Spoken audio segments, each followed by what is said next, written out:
Assalamualaikum warahmatullahi wabarakatuh. Hamdan wa syukran lillah, assalatu wassalamu ala rasulillah wa ala alihi wa ashabihi wa mawalah, amma ba'd. Puji syukur kita haturkan kehadirat Allah subhanahu wa ta'ala, juga salawat dan taslim kepada baginda Nabi besar Muhammad sallallahu alaihi wa ala alihi wa ashabihi wasallam.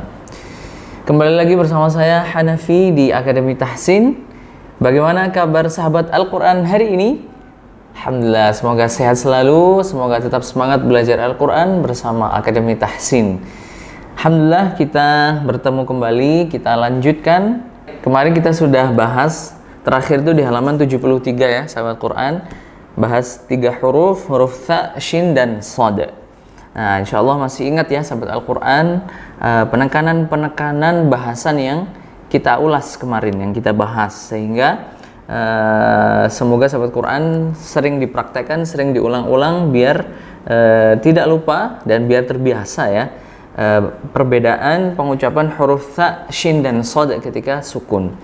Baik, sekarang kita lanjutkan kembali untuk halaman berikutnya, yaitu halaman 74 dengan 3 materi, 3 huruf ya yang kita bahas. Yang pertama huruf ha, kemudian huruf kha, dan huruf ha.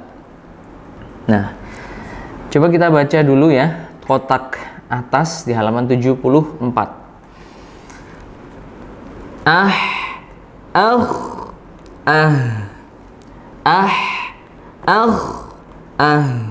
Nah, di situ kita bisa lihat bahwa huruf ha, kha, dan ha itu termasuk ya dalam huruf yang memiliki sifat hams ya. Fahathahu syakhsun sakat ya, masuk di situ huruf ha, kha, dan ha-nya. Nah, nafasnya berarti mengalir, itu sifat yang pertama. Kemudian sifat selanjutnya yang menonjol dalam huruf-huruf ini adalah sifat rokhawah, yaitu suara yang mengalir juga. Jadi selain nafasnya mengalir, juga suaranya mengalir, dinamakan rokhawah ya. Semoga masih ingat sahabat Al-Quran sifat rokhawah. Berarti kalau kita rasakan ketika membaca huruf-huruf ini ya, coba perhatikan pertama huruf ha dulu. Ya, di situ akan mengalir nafas dan mengalir suaranya. Artinya mengalir suara itu ada sisa suara yang masih ya mengalir ya. Masih terdengar ya sisa suaranya. Nah, begitu. Kemudian kha juga sama. Ya. Nah, yang jadi beda di sini mungkin huruf kha-nya. Di sini huruf kha ya punya sifat ya yang membedakan antara ha dan ha. Ha ya antara dan yaitu sifat isti'la'nya ya. Yaitu sifat terangkatnya pangkal lidah kita sehingga menyebabkan huruf ini terdengar tebal, kha ya. Ya, huruf-huruf isti'la sendiri itu ya sudah kita bahas kemarin, coba kita review, yaitu hurufnya khussa, dal, tin, qil. Ya, di situ khussa ada huruf kha di situ. Jadinya terangkat pangkal lidahnya kha. Ya, itu yang membedakan ha, kha, dan ha. Nah, sekarang coba kita ulas ya kesalahan-kesalahan yang sering terjadi kalau kita tidak hati-hati, sama sebenarnya dengan huruf-huruf yang memiliki sifat hamas ataupun rokhawah di materi-materi sebelumnya, yaitu pertama sifat rokhawahnya tidak diberikan ya, artinya tidak mengalir suaranya ya, gitu, nah, kurang mengalir, maka berikan sifatnya, berikan sifat hamasnya, rokhawahnya, juga terkhusus untuk huruf kha berikan sifat isti'la'nya tadi, terangkatnya pangkal lidah ya. Kemudian kendala atau kesalahan yang sering terjadi yang kedua adalah sama juga kalau huruf-huruf yang sukun atau mati itu seringkali kalau kita nggak hati-hati itu mantul ya atau tawallud. Nah, sering saya tekankan mungkin ya kalau di bacaan-bacaan satu huruf saja atau 2 huruf seperti ini, dan itu bisa kita minimalisir ya, mungkin untuk mantulnya kesalahan yang sering terjadi. Tapi begitu setelah huruf mati ini, setelah huruf ha mati, kha mati maupun huruf ha mati, ada huruf setelahnya yang hidup. Nah, itu biasanya akan timbul potensi kita salah dalam bacanya, yaitu mantul. Nah, coba kita review lagi sekali lagi biar lebih jelas ya cara baca yang benar huruf ha, kha dan ha ketika sukun. Ah, ya.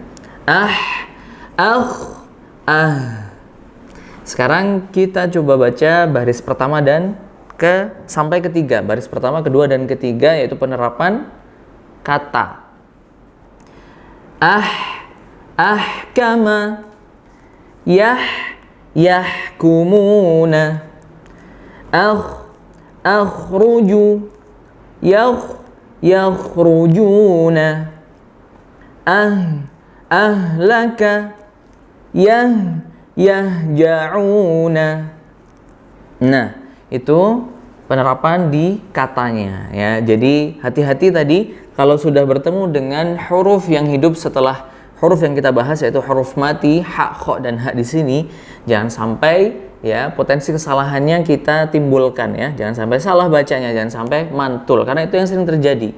Contohnya yang salah ya, misalkan ahkama. Nah, jangan seperti itu. Tapi alirkan suaranya tanpa ada mantul ya, huruf ha-nya, dan alirkan juga nafasnya.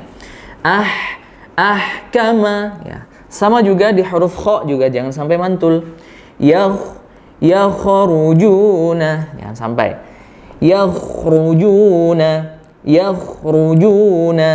Nah, huruf ha juga sama. Yahja'una. Nah, seperti itu ya. Nah, silakan diulang-ulang dulu dari kotak atas sampai baris ketiga. Kalau sudah lancar, kita coba ke penerapan kalimat sekarang. Baris ketiga sampai bawah. Tahriru raqabatin bal nahnu mahrumuna. Akhraja yadahu ikhtalafa fihi. Ihbitu misran ahdika siratan nahnu muhlikuha wa kadzalika tukhrajuna. Nah, seperti itu sahabat Al-Quran untuk halaman 74 ya. Penekanan huruf ha, kha dan ha yang mati. Ingat perbedaannya di huruf kha-nya itu dia punya sifat isti'la ya, terangkatnya pangkal lidah kita sehingga menimbulkan suara atau melafalkan huruf kha-nya jadi tebal ya. Baik, itu silahkan dipraktekkan dulu sahabat Al-Quran sampai benar-benar tidak ada jeda, tidak ada eja, tidak mikir terlalu lama sehingga bisa dipastikan bacaan kita benar dan tidak jeda ya. Ya, itu berarti sudah lancar bacaannya. Kalau sudah, kita coba buka halaman berikutnya, halaman 75 untuk halaman latihannya. Kita baca dengan 3 nada ya, setiap barisnya 1 nada. Kemudian baris pertama nada sedang, keduanya naik, dan yang ketiga turun. Nanti ditutup untuk baris terakhir dengan nada turun. Wa akhrajatil ardu athqalaha wa kulu washrabu wa la tusrifu isbiru wa sabiru wa rabitu fayahlifuna lahu kama yahlifuna lakum kadzalika atatka ayatuna fanasitaha wa huwa a'lamu biman ihtada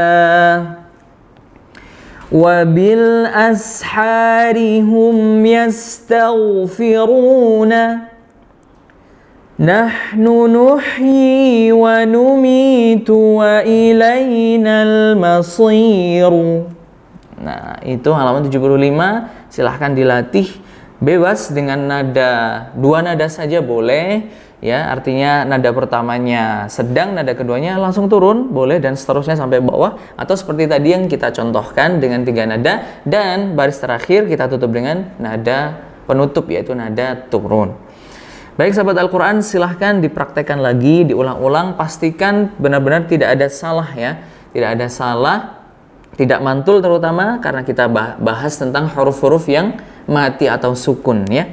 Baik, kita cukupkan sampai di sini untuk bahasan materi huruf ha, kho, dan ha yang mati. Semoga bisa difahami. Kita akan bertemu di konten atau video berikutnya. Jangan lupa untuk stay tune terus di Akademi Tahsin. Jangan lupa like, share, dan juga komen di bawah. Kira-kira konten apa yang menarik yang bisa membuat sahabat Al-Quran lebih bersemangat untuk belajar bersama Akademi Tahsin ya. Dan jangan lupa juga subscribe YouTube channel Akademi Tahsin. Jangan lupa juga hidupkan notifikasinya sehingga tidak ketinggalan ketika kita upload video-video terbaru. Barakallahu fikum, kurang lebihnya mohon maaf. Wassalamualaikum warahmatullahi wabarakatuh.